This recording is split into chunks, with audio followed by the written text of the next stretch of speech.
En este año celebramos nuestro 50 aniversario de la primera iglesia evangélica en Antequera. Y vamos a intentar conocer un poquito más de la historia de nuestra congregación.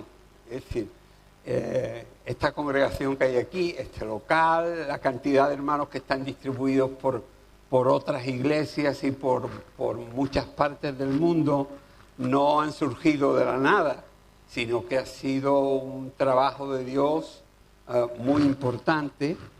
Y no sé si recordáis que yo mencionaba en la introducción, lo llamábamos convertirnos en tiempos difíciles, y hablábamos acerca de lo que supuso aquellos primeros tiempos de la conversión, que fueron tiempos complicados, ¿no?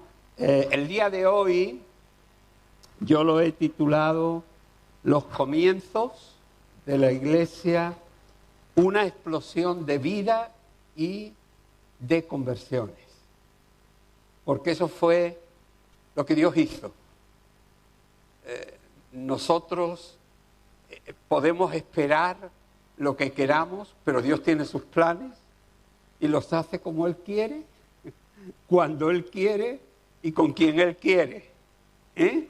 Y eso es algo de lo que en este día me gustaría mencionar. Quiero decir, he preparado un PowerPoint para que podáis tener una idea, aquellos que no lo habéis conocido nunca, cuál era el local primero, las distintas personas que pasaron por allí, los grupos de jóvenes, cómo fueron creciendo en esta primera parte, pero lo que vamos a hacer es que lo vamos a poner al final, para no estar parando cada cierto tiempo, quitando las luces y todo lo demás. Lo vemos luego y yo creo que lo vamos a entender mejor porque yo lo voy a explicar de antemano. Hemos dividido esta historia en 5 décadas y recordar medio siglo de vida no es algo demasiado fácil. A veces los recuerdos se te mezclan y estás poniendo unas cosas en un lugar, pero yo creo que hasta el momento el Señor nos va ayudando a ordenar todas las cosas para que podamos tener una historia ordenada, medianamente. Decía en la introducción que aunque nosotros fuimos la primera iglesia evangélica, ya en el siglo XIX existió una iglesia evangélica aquí en Antequera. Mucha gente no tiene idea de cómo se produjo eso, y yo estaba preocupado por poder tener datos oficiales. Es decir, a veces conocemos la historia, pero no sabemos dónde está registrada, ¿no? Y de una manera inesperada, durante este mes, desde el mes anterior, me encontré con una revista que se llama Revista de Estudios Antequeranos, y en esa revista habían una serie de artículos sobre el campo, sobre esto, sobre lo otro, pero había un artículo que me llamó la atención, que era sobre la educación en el siglo XIX. Y entonces empecé a leerlo y ahí me encontré con algo muy llamativo, y es que sin comerlo ni beberlo, el autor de un libro del año 1927 hablaba acerca de la iglesia evangélica en Antequera. Y decía, fijaos, él dice, en Antequera hay 32 iglesias católicas, 9 conventos y varias órdenes de clausura. Y además, una modesta capilla evangélica. Es decir, a veces nosotros no somos conscientes de lo que Dios está sembrando, de lo que Dios está poniendo. Hay un pasaje que yo creo que muchos de nosotros conocemos, es el pasaje de Elías cuando está en lo alto del monte. Y ha habido una sequía muy grande y Dios le ha dicho, mira, ve y dile a Acab que viene mucha lluvia. Y entonces Elías se va con su criado, se va a lo alto del monte, se pone a orar y empieza a esperar lo que Dios le había dicho que iba a suceder. Pero empieza, digamos, a transformarse la situación y por 7 veces manda, por 6 veces, manda a su criado a que mire hacia el horizonte. Y el criado durante 6 veces vuelve y le dice, no señor, no se ve nada. No hay ninguna señal, no hay nada que nos diga que algo viene. Pero en la 7ª vez dice, he aquí que vio como una pequeña nube. Y ahí estaba la señal de Dios. Ahí se mostraba lo que Dios iba a hacer en un futuro. Y hermanos, a lo largo de la historia, nosotros no somos conscientes de cómo Dios trabaja con la historia. Nosotros vivimos nuestro presente y punto, y tenemos una vista muy corta. Pero el hecho de que ya en el siglo XIX se hubiera producido algo tan importante como establecer una iglesia evangélica aquí en Antequera, y además se estableció de una manera muy especial. No tenemos todo el tiempo que me gustaría, pero cuando se instituyó en España la Segunda República, se abrió un movimiento europeo que estaba preocupado por la educación.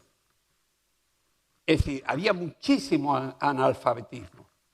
Hasta un 78 o 80% de la población española era analfabeta, no sabía ni leer ni escribir.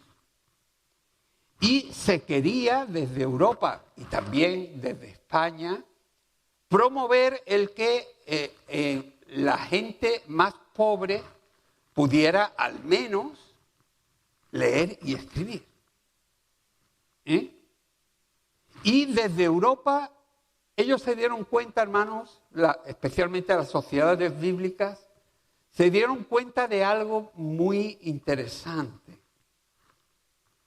No se podía llegar a los países de dominio católico, como era, por ejemplo, el caso de España, y abrir una iglesia evangélica, porque la Biblia estaba prohibida, porque se perseguía a los que la distribuían, es decir, no se podía. Pero sí había una apertura muy especial para abrir escuelas. Y eso fue lo que se utilizó. Se fueron abriendo pequeñas escuelas en determinados lugares, entre ellos Antequera, y después en las mismas dependencias de la escuela, de una manera secreta, clandestina, se tenían cultos evangélicos. Bueno, pues tenemos los datos históricos ya de que en Antequera, en el siglo XIX, teníamos una congregación evangélica. Ya sabíamos dónde estaba, porque habíamos visto los restos de la capilla al principio de llegar a Antequera, pero queríamos tener ese dato oficial y ya, gracias al Señor, también lo tenemos. Le podemos decir a cualquiera que ya en el siglo XIX, en la ciudad de Antequera, hubo una iglesia evangélica y una escuela evangélica. Y nosotros nos encontramos con 2 mujeres ancianas en la calle Cambero, cuando empezamos a visitar. La calle Cambero estaba cerca del local primero de la iglesia, y nos encontramos con dos mujeres muy mayores, 90 y 92 años, que habían estado estudiando en esas escuelas. Hermanos, cuando fuimos a su casa y les dijimos que éramos evangélicos, nos abrieron la casa como si fuéramos ángeles. Nos preparaban cada semana una merienda especial, porque esas mujeres tenían un agradecimiento tan grande de lo que Dios había hecho con ellas, que les habían enseñado a leer y a escribir gratuitamente dos misioneros, una pareja de misioneros ingleses que estaban en esa pequeñita iglesia, esa pequeña capilla, como lo llamaba, pequeña capilla evangélica. Pero hermanos, esa nube ya significaba que Dios tenía un plan para esta ciudad. Y en ese plan entramos nosotros. Y como comentamos, en el año 76 se abrió el local en la calle Las Cruces. Luego lo veremos. Pero ahora mismo, para no pararnos, en esa época la congregación de la iglesia en Antequera era apenas de 3 personas, 3 hermanos, ¿no? Y algunos de ellos estaban incluso en la mili. Es decir, que imaginaos que íbamos a tener los cultos y nos encontramos predicando para una persona o para 2 personas. Y así durante varios años. Es decir, a mí me sorprende cuando la gente dice, bueno, es que el evangelio en España es complicado, muy difícil. Y digo, claro que sí lo sabemos. Claro que lo sabemos. A veces, hermanos, hay que esperar mucho tiempo para recoger una cosecha. Pero ya hay señales. Y ya entonces habían señales de que Dios tenía algo especial para nosotros. Fijaos, el local que nosotros teníamos era un local muy pequeñito, un local de 42 metros cuadrados, en el que teníamos casi pegadas una a otra 35 sillas. Era un local en el que no había servicio, por lo cual Mari Carmen y yo, que veníamos de Málaga cada fin de semana, teníamos que irnos a un bar para ir a orinar o para dar de cuerpo, es decir, porque lógicamente no te podías lavar las manos, no tenías nada, era una cochera. Pero hermanos, ahí Dios salvó a tanta gente que uno se sorprende de esas señales de Dios. Es como cuando se menciona en el capítulo 5 del Evangelio de Juan, aquel pasaje en el que la gente esperaba que las aguas se movieran para recibir un milagro. No, apenas se veía el primer movimiento del agua, ya la gente se lanzaba al agua. ¿No? Es decir, pequeñas señales indicaban grandes maravillas. Y así sucedió con nosotros también. En el año 1977, con todo el trabajo que se hacía, hermanos, que se hacía muchísimo trabajo, visitábamos 11 casas donde predicábamos el Evangelio. Teníamos una cantidad de tiempos en los parques, pero solamente se convirtió una persona. Y era un hermano de Sevilla, que conoció al Señor a través de un hermano de aquí que estaba haciendo la mili. O sea, uno a veces dice, hay que ver cómo Dios trabaja. ¿No? Esto parece como una jugada de ajedrez en la que Dios coloca las piezas donde le da la gana.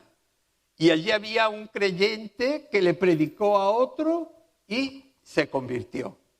Y ese hermano, yo lo recuerdo con muchísimo cariño, ese hermano hacía el esfuerzo los fines de semana de venir a Antequera solamente para estar en el culto con dos más. Pero él venía desde Sevilla, estaba en el culto y se iba después del culto.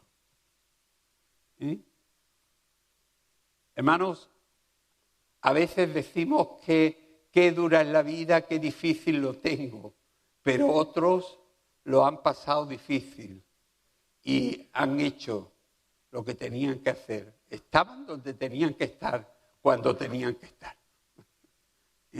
Y estos lo fueron. Bueno, en esa época, estamos hablando del año 77,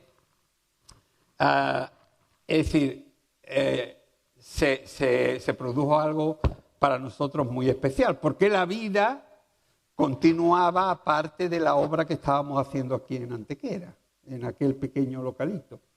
Y es que Mari Carmen y yo nos casamos.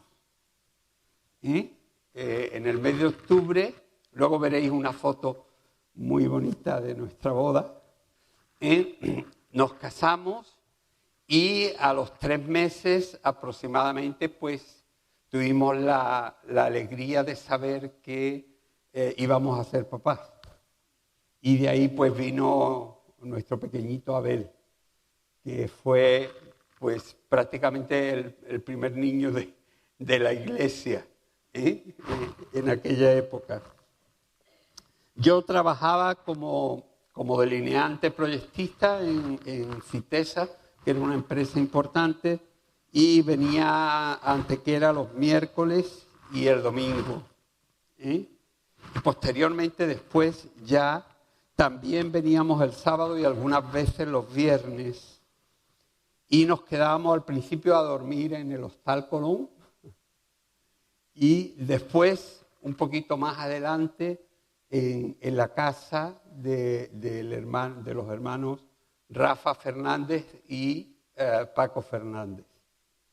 Ellos nos abrieron sus puertas y estuvimos durante bastante tiempo allí.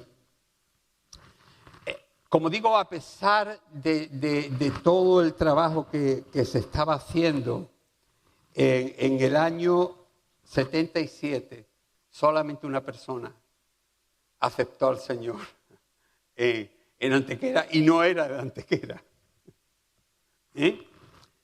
A principios del 78 conoció al Señor también en la mili otro hermano que era de Villanueva de la Concepción. Villanueva de la Concepción es un pueblecito que hay cerca del Torcal. Se le llama normalmente el pueblecillo.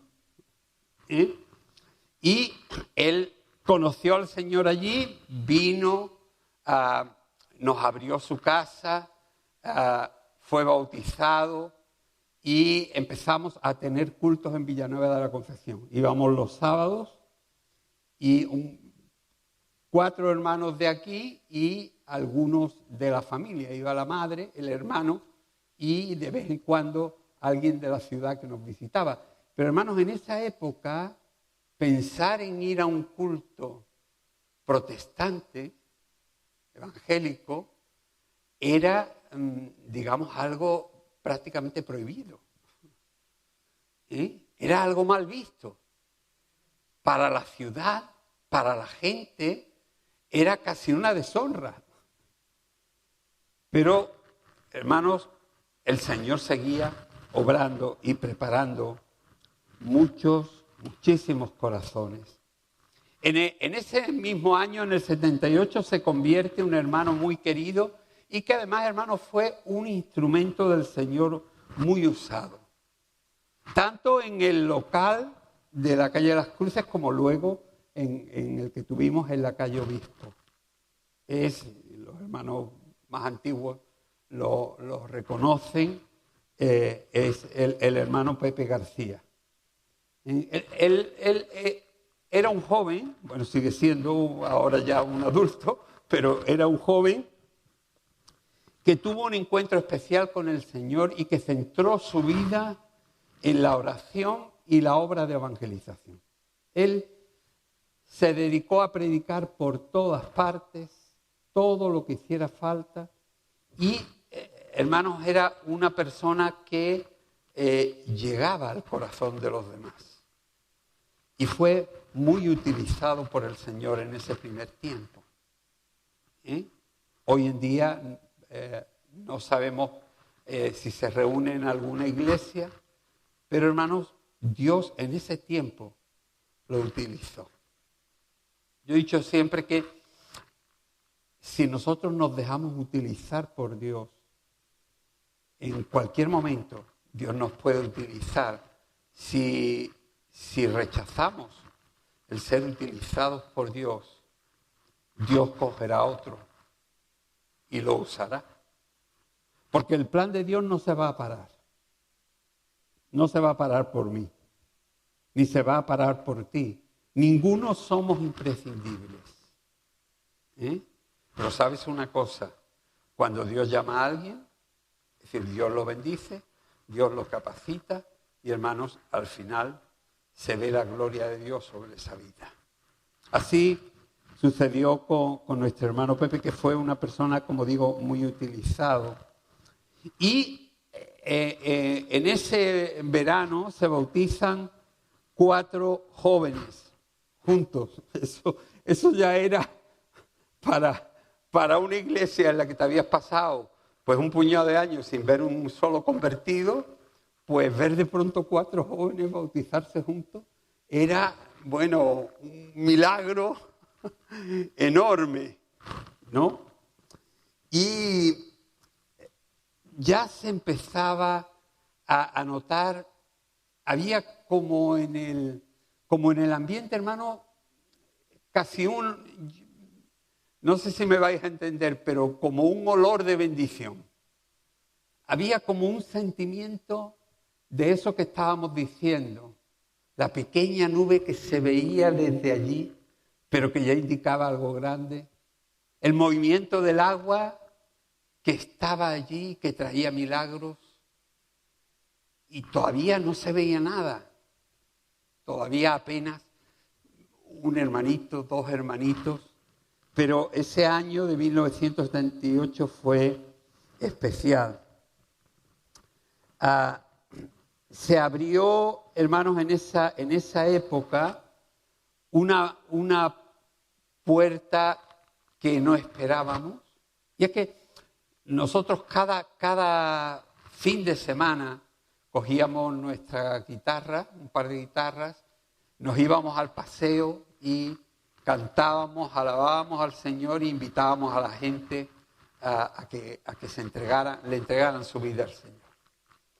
Y lo hacíamos con toda libertad. Y de una manera inesperada se nos fueron pegando un grupo de jóvenes que, es decir, eran hermanos gitanitos. Y esos hermanos, a ellos en principio, ellos decían que lo que les llamó la atención fue la música, ¿no? Dios sabe lo que utilizar con cada uno, ¿no? Y Dios a través de la música los llevó. Y ellos nos contaron que algunos de sus familiares en Jaén habían conocido el Evangelio y se habían convertido en lo que se llamaba entonces, dentro de la iglesia de Filadelfia, los aleluyas. Los hermanos gitanos. Y nos invitaron a ir a su casa. Y, hermanos, allí empezamos una labor que duró pues bastantes años, ayudando a toda una comunidad gitana, enseñándoles a leer y a escribir, trayéndoles alimentos cada semana, trayéndoles ropa, intentando, hermanos, llenar no solamente la necesidad física o la necesidad espiritual, sino además dándole aquello que pudieran necesitar y que nosotros pudiéramos, porque claro, no se podía, no teníamos para cubrir todas las necesidades de todo el colectivo. Pero fijaos, hermanos, todavía hoy en día, cuando nos vemos con ellos, muchos de ellos todavía siguen en el Señor, ahora están en la iglesia de Filadelfia, ¿no? Ellos hablan y nos recuerdan y hablan de el hermano Bernardo. El hermano Bernardo era yo, ¿no? Es decir, ellos nos llegaron a querer tanto, hermanos, que nos cogieron un respeto muy bonito y realmente pudimos ayudarles en muchas cosas. Pero era una puerta más que se estaba abriendo. El gran boom, el gran mover de Dios en esos años, en esa primera década, se produce en el año 1979. En ese año está aquí nuestro hermano Escobar, pues se bautiza también Reme. Es una de las jóvenes que ese año conoce al Señor. Todo empieza en aquel pequeño local al que Pepe y Cristóbal van llevando a jóvenes para orar y pedirle a Dios que derramase sobre Antequera el Espíritu Santo, que llenase del Espíritu Santo a la gente.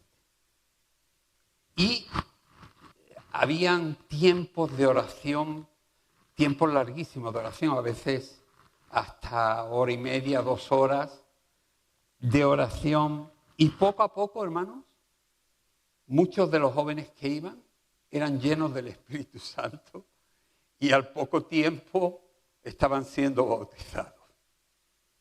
Fijaos que en aquella época, en el año 1979, cuando las iglesias evangélicas en España eran muy pequeñas, es decir, una iglesia que se considerase grande era una iglesia que tenía 50 miembros.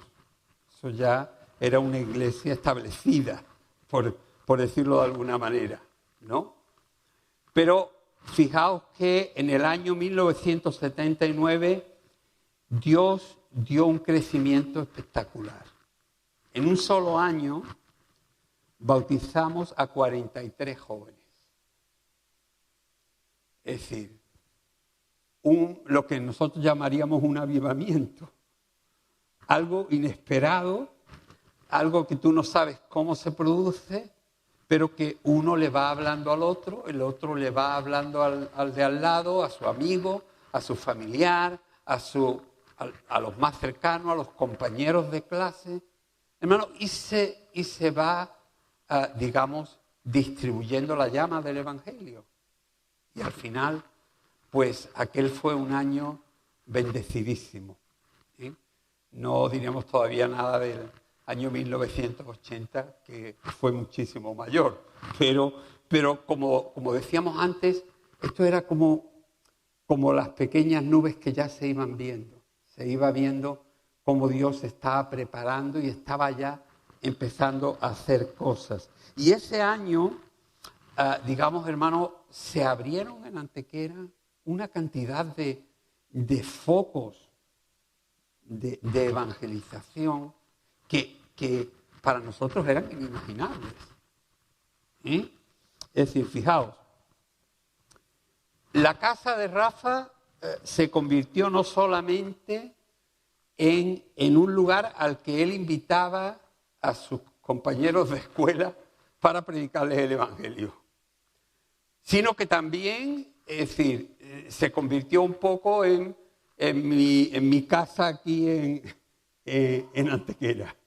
Es decir, yo me alojaba allí el fin de semana y eso nos daba oportunidad de hablar con muchísima gente. Pero hubo un hecho que fue inesperado, y es que Dios hizo algo de una manera muy grande donde menos nos podíamos imaginar. En el cuartel de la Guardia Civil.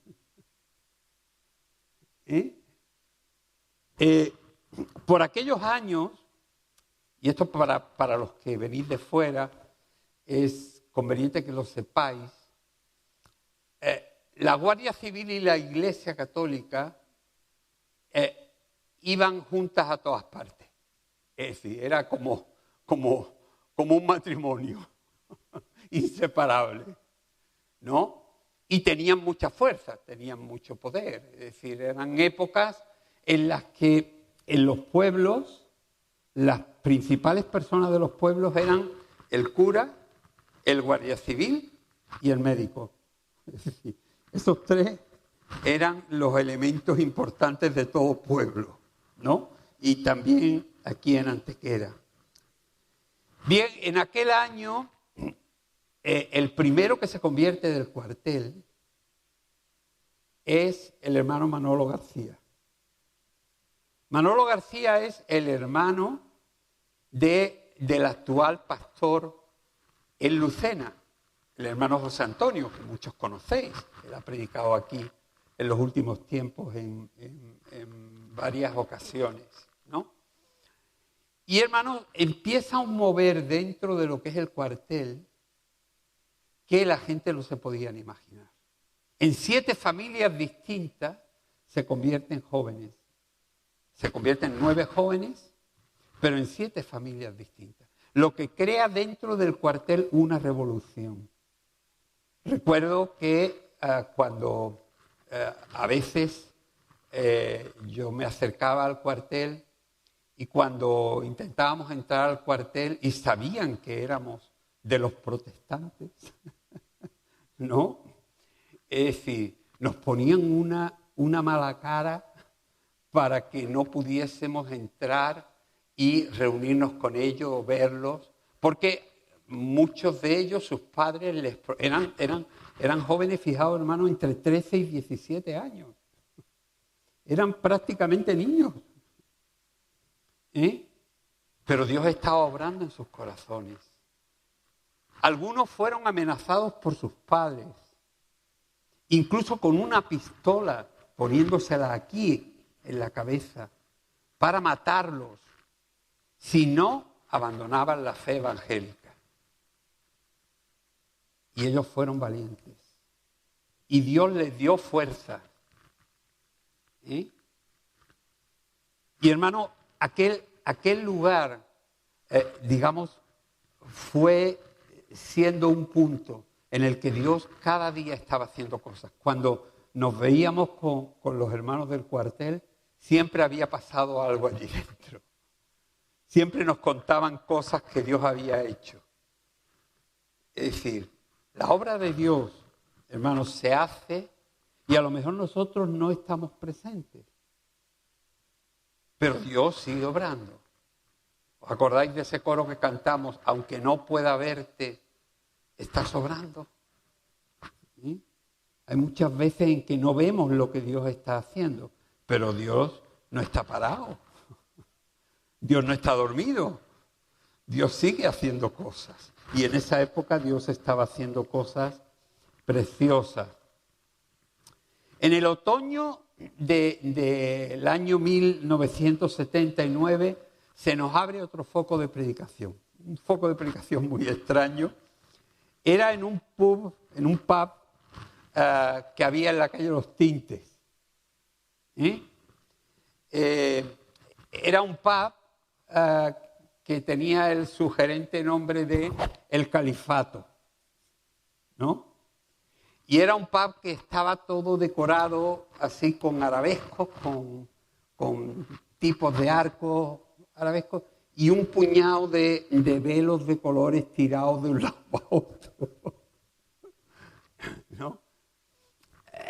Aquel sitio era un sitio, digamos, con no muy buena prensa, porque se decía que allí se manejaba lo que hoy se llama la marihuana, entonces se le llamaba grifa.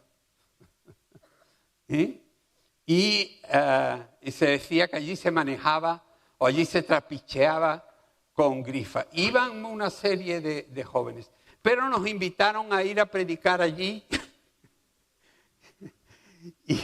y durante casi 2 meses pues cada sábado, es decir, nos reunimos allí en el califato hablando con una serie de jóvenes ya un poquito más mayores. Habían jóvenes hasta 20, 25 años y algunos de ellos fueron aceptando al Señor y se fueron convirtiendo. Fijaos, allí además tocaba un grupo que entonces era muy conocido en la zona, que era el Grupo Célula.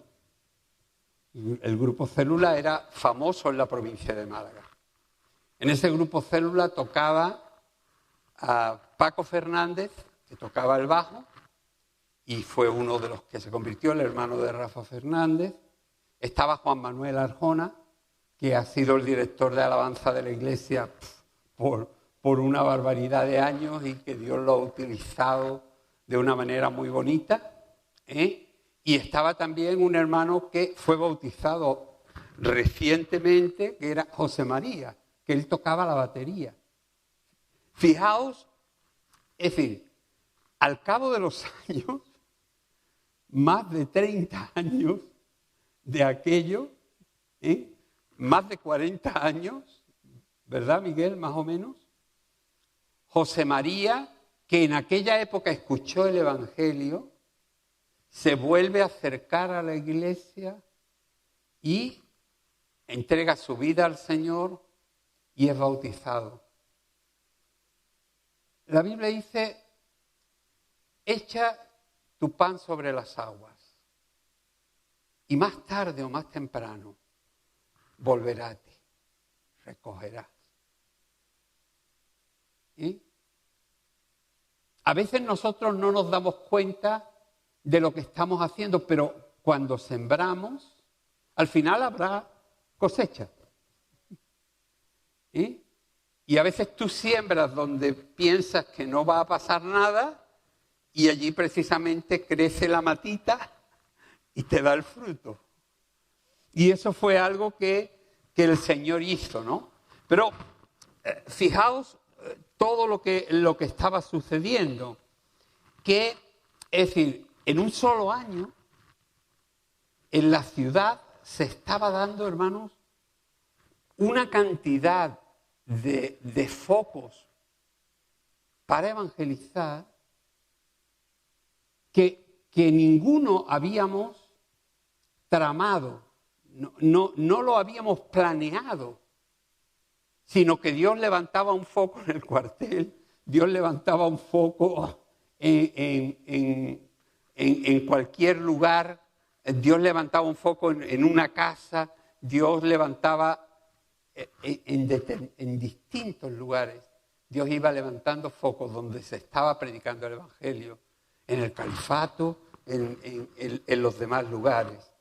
También en aquella época se produce durante el otoño e invierno que hay un grupo de amigos en la barriada de Santiago.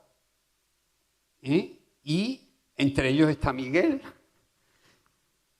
Todavía no, todavía no. Pero en ese primer grupo empiezan a entregarse al Señor algunos jóvenes y uno de ellos es el hermano Jorge. Él es el hijo de una familia que tienen un bar, que es el Bar Nico, tremendamente conocido por Charo, porque ella no solamente ha trabajado allí, sino que se casó con el hermano de Jorge, con Fernando, ¿no? Y, hermano, aquel lugar fue utilizado por el Señor de una manera muy bonita. Luego veremos la foto del bautismo de Jorge, que ella me la pudo suministrar. Pero aquel lugar, después de las reuniones que se tenían en la calle Las Cruces, se convirtió en el lugar de encuentro de los jóvenes. Y la gente se iba al Bar Nico y se sentaba. El Bar Nico tenía como dos partes, la parte de la barra y luego en la parte de atrás estaba el comedor y a continuación el patio, ¿no? Y en la parte del comedor pues había mesas, pero por las noches pues no había demasiada comida. Entonces los jóvenes se sentaban allí en las distintas mesas y empezaban a hablar de la Biblia, lo que habían escuchado, lo que leían. ¿Eh?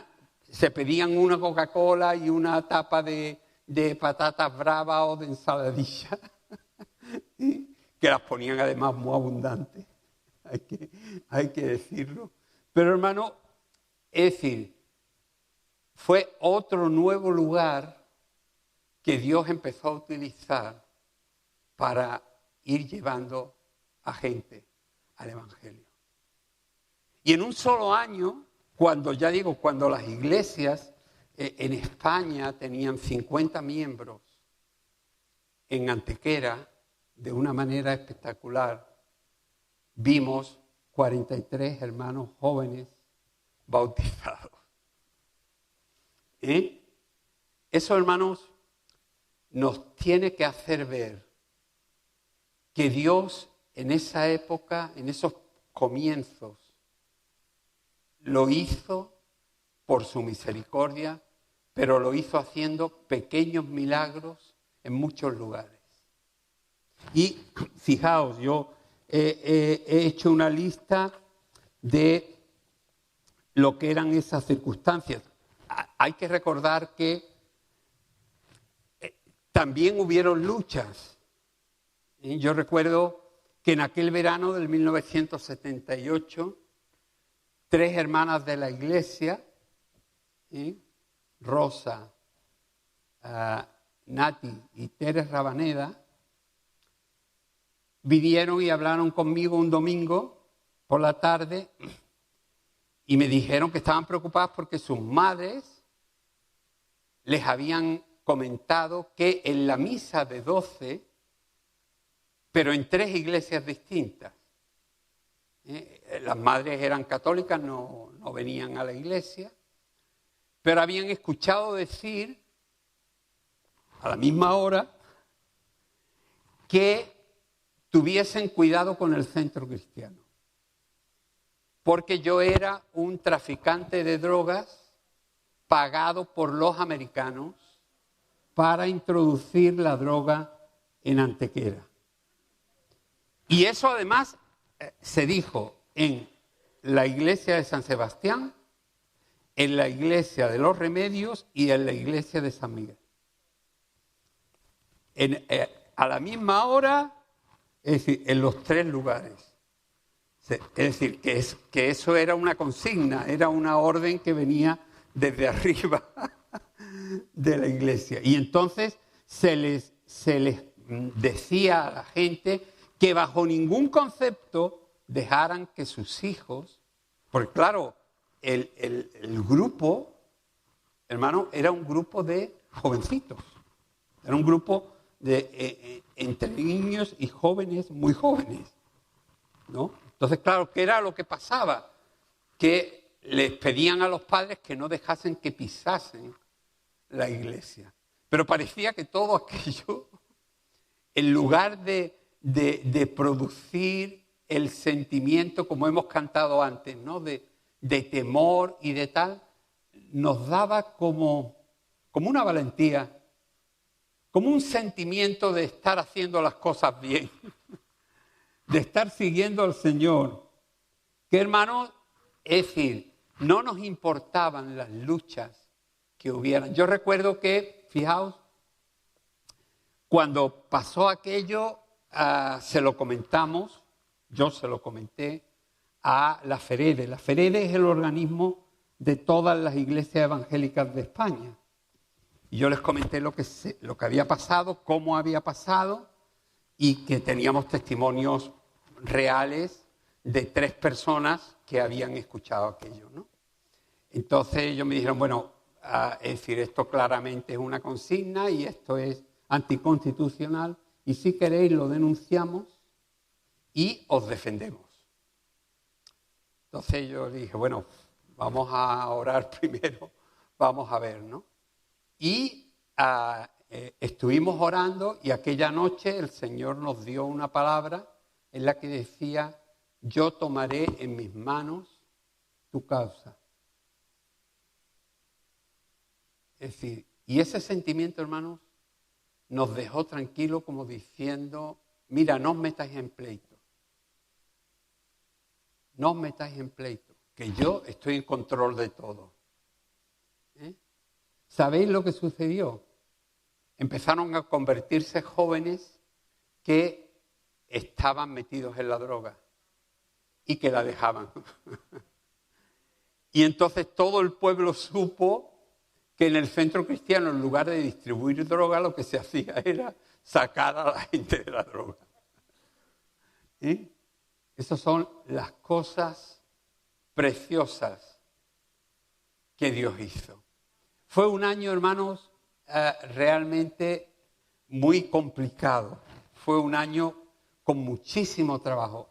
Fijaos que aparte de esos 7 lugares, el local de la calle de las Cruces, el cuartel de la Guardia Civil, la casa de la familia Fernández Pérez, el Califato, el bar Nico, las casas de la familia gitana, teníamos 11 casas que visitábamos cada semana, donde predicábamos el Evangelio casa por casa. Es decir, imaginaos la cantidad de trabajo que se estaba haciendo. Pero hermanos, Dios iba por delante nuestra. Y Dios fue fiel. Y hizo cosas muy bonitas. Entonces, Dios merece toda la gloria. Aquí los que veníamos, los que sacrificamos muchas horas, los que nos costó, fue duro el hecho de dejar a nuestras familias en Málaga y venirnos para acá y todo lo demás, no éramos los importantes. Había mucha necesidad en Antequera, como hay hoy. Y Dios quería tocar a toda esa gente con necesidad. Y Dios nos quiso utilizar a nosotros.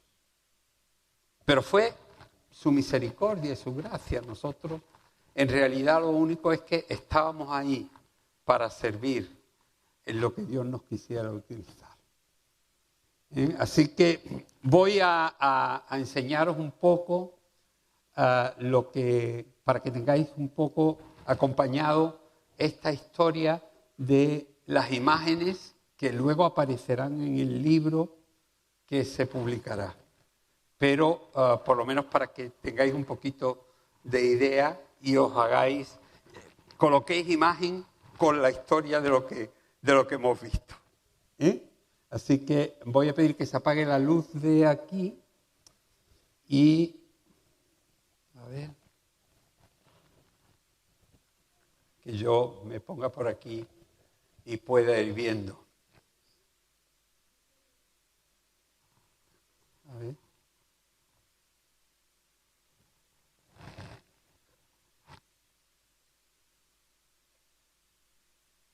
Está puesto el... Ahora. Vale. Bueno, este es el primer local de la Iglesia Evangélica en Antequera en la nueva etapa. Y ya sabéis que hubo uno en el siglo XIX que estaba en la calle de las Cruces y que era un local, como os he dicho antes, con las sillas apiladas, porque no había espacio ni para pasar, porque estaba el local achuchadísimo, 35 sillas metidas en 42 metros cuadrados. Ya os podéis imaginar cómo estaba aquello, ¿no? Evidentemente el local tenía al final una ventanita y no había más nada. Bueno, tenía otra ventana en la parte de aquí de fuera que le daba algo de luz, pero no había servicio, no había agua, no había de nada. Y como ya hemos dicho, pues Mari Carmen y yo, que entonces veníamos en lo que era el coche de Mari Carmen, porque ella tenía carnet y yo no, pues nos pasábamos el mediodía esperando hasta el culto de la tarde dentro del coche para resguardarnos en invierno del frío y en verano del calor. Pues no teníamos ningún sitio donde descansar.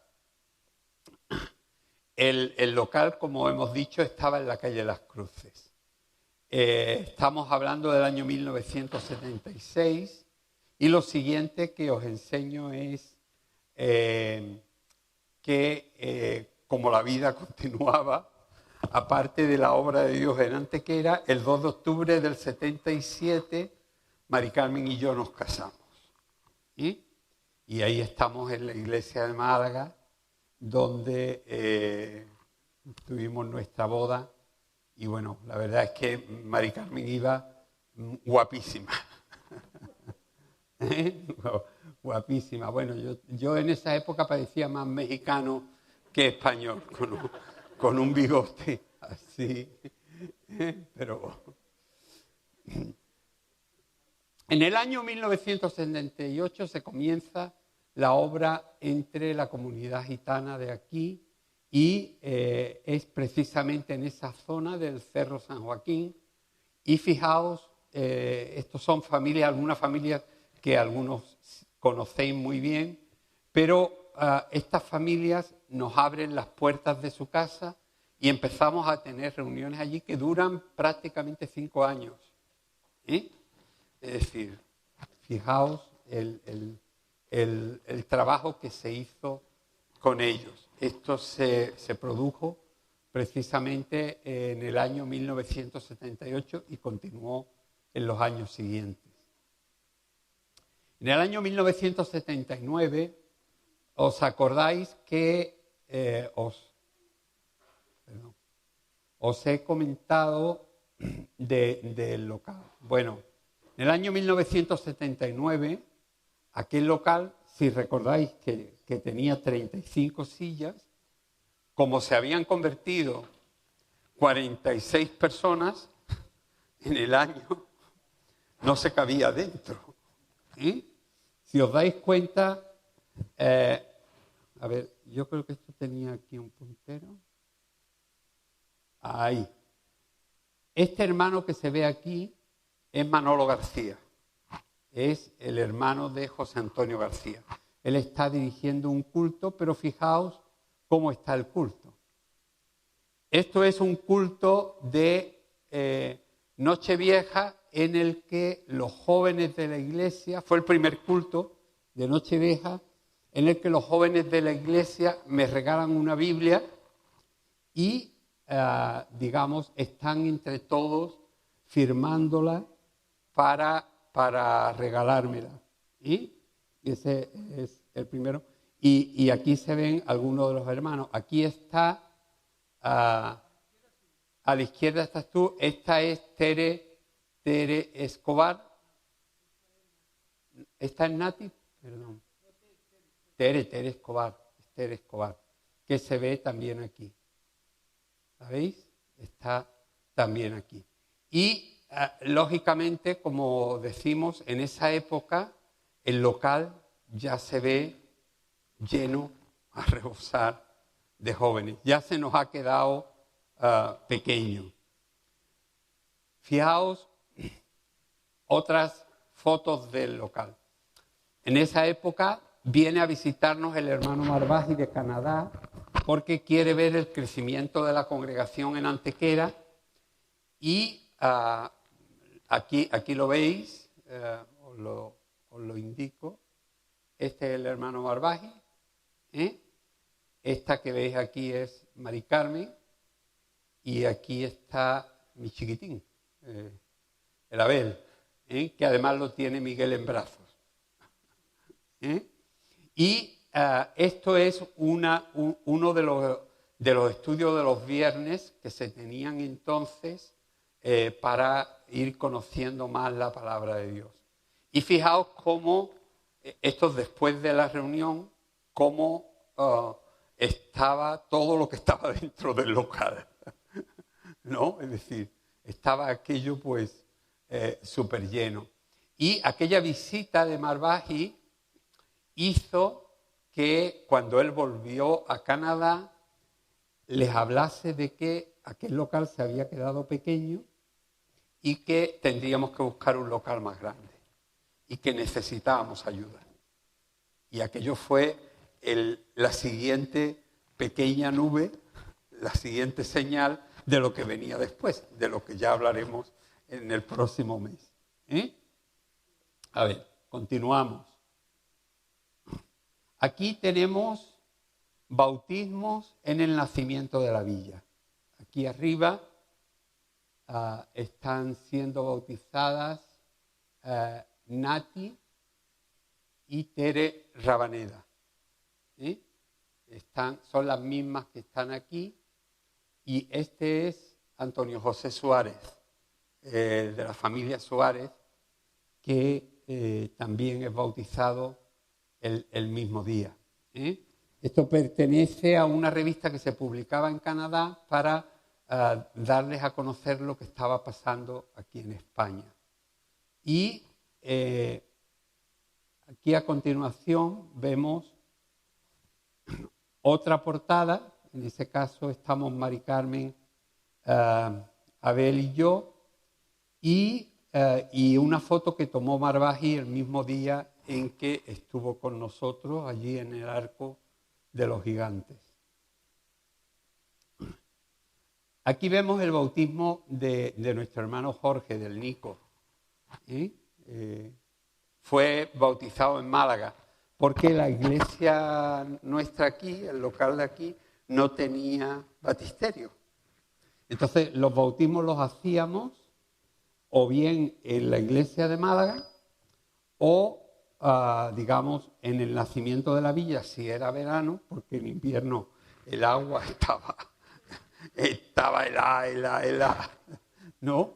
Y también los hacíamos en algunas piscinas o en algunas albercas que nos prestaban. Así, por ejemplo, Miguel, cuando él mostró su foto de bautismo, se estaba haciendo en una casa, en la piscina de una casa que estaba por el barrio del Carmen, era, ¿verdad, Miguel? Y aquí tenemos, fijaos, a la hermana Encarna y Charo, que eran ambas del Nico, junto a otras de las hermanas mayores. Estas ya vinieron un poquito después, pero fueron prácticamente casi del mismo tiempo. Era parte del grupo de las hermanas mayores. En marzo del 1979 fallece el misionero, el hermano Dros, que nos trajo el Evangelio y que supuso mucho para los que fuimos tocados por su ministerio. Era un hombre, os lo digo hermanos, un hombre sencillo. Es decir, era una persona que no le importaba el prestigio, que lo que le importaba era que la gente conociese a Dios. Predicaba por todas partes. Recogía a todo el que veía en la carretera haciendo autostop para predicarle el Evangelio, con los peligros que eso podía suponer. Un hombre mayor, sin embargo, él, hermano, su principal preocupación era que la gente escuchase el Evangelio. Y fue para nosotros alguien muy especial. Al sepelio del hermano Dros vinieron relevantes hermanos de distintas partes del mundo que quisieron rendir un homenaje a aquel hombre bueno cuya única meta era que la gente conociese a Cristo. Es decir, él no era un teólogo, no era alguien, digamos, que le preocupasen ciertas cosas. Él lo que quería era que la gente conociese al Señor, ¿no? Y tras el funeral celebrado en la iglesia de Málaga, el hermano Cristóbal Contreras, que lo habéis visto aquí muchas veces, que ya es un pastor también emérito, es ordenado como el nuevo pastor de la iglesia. Ese mismo día, junto con el hermano Cristóbal, como pastor fueron nombrados un grupo de 4 ancianos que juntamente con él íbamos a dirigir la iglesia. Aquí, si os dais cuenta, pues estoy yo y este es el grupo. El que está a mi lado es el hermano Antolín, que es el pastor de Pinos Puente en Granada.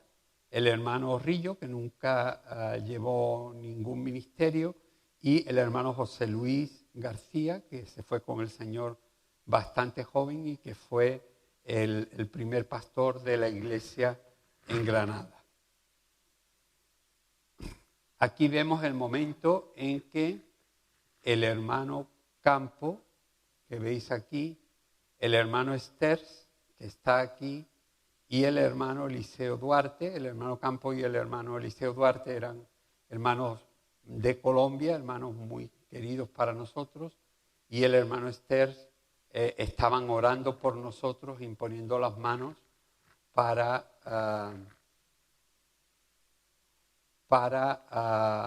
nuestra dedicación como ancianos de la Iglesia de Málaga. Este es el momento en el que Cristóbal se dirige por primera vez a la iglesia como nuevo pastor, en presencia de todos los que estábamos allí, y este es el momento en que se entierra al hermano Dros. Fijaos que el hermano Dros había indicado que él quería ser enterrado aquí, en España, y fue enterrado en el Cementerio Internacional de Fuengirola, en una tumba comprada por la iglesia para tal fin. Es decir, qué importante, hermanos, es saber dónde Dios te quiere, ¿no? Y a veces no sabemos dónde vamos a terminar, pero, es decir, si Dios nos ha traído aquí, pues si nos tenemos que quedar aquí y servir como semilla para otros, pues es lo mejor que podemos hacer. A veces os ha tocado dejar vuestro país, os ha tocado dejar vuestras raíces y Dios os ha traído muy lejos. Y eso no, yo creo que nunca es por casualidad. Dios tiene un plan, ¿no? Entonces, qué importante es, como este hombre que, aunque a él le propusieron el hecho, ya sabía que iba a fallecer, aunque le propusieron el hecho de llevárselo a Canadá y enterrarlo allí con todos los honores, él dijo, no, yo quiero quedarme en esa tierra que Dios puso en mi corazón para servir. Entonces, hermanos, en medio de las circunstancias, por muy difíciles que sean, si escuchamos la voz de Dios, vamos a recibir la dirección de Dios para saber lo que tenemos que hacer, dónde debemos estar y cuándo lo tenemos que hacer. Así que yo quiero animaros, hermanos, y que veáis esta historia no solamente como un relato, sino como un reconocimiento de la obra de Dios. Porque ha sido Dios quien ha estado haciendo las cosas de una manera que nosotros nunca hubiésemos planificado. Es decir, si nosotros hubiésemos planificado las cosas, seguramente la historia sería de otra manera. Pero Dios lo hizo como Él quiso y Dios lo hizo bien. Y como decía Samuel, hasta aquí nos ha ayudado el Señor. Y nosotros podemos estar confiados y tranquilos que el Dios que nos ha traído hasta aquí nos va a llevar hacia adelante. Así que vamos a parar aquí. Seguiremos con nuestra interesante, espero que sea interesante para vosotros, historia, y que podamos disfrutar de estas cosas que el Señor hizo en aquella época, pero que sigue teniendo el mismo poder para hacer en la nuestra. Y el próximo encuentro será un año muy especial. Será el año 1980, en el que si ya en el año 79 vimos cosas preciosas, en el año 80 veremos un crecimiento que no nos podemos ni imaginar. Que el Señor os bendiga y voy a pedir que Miguel venga por aquí.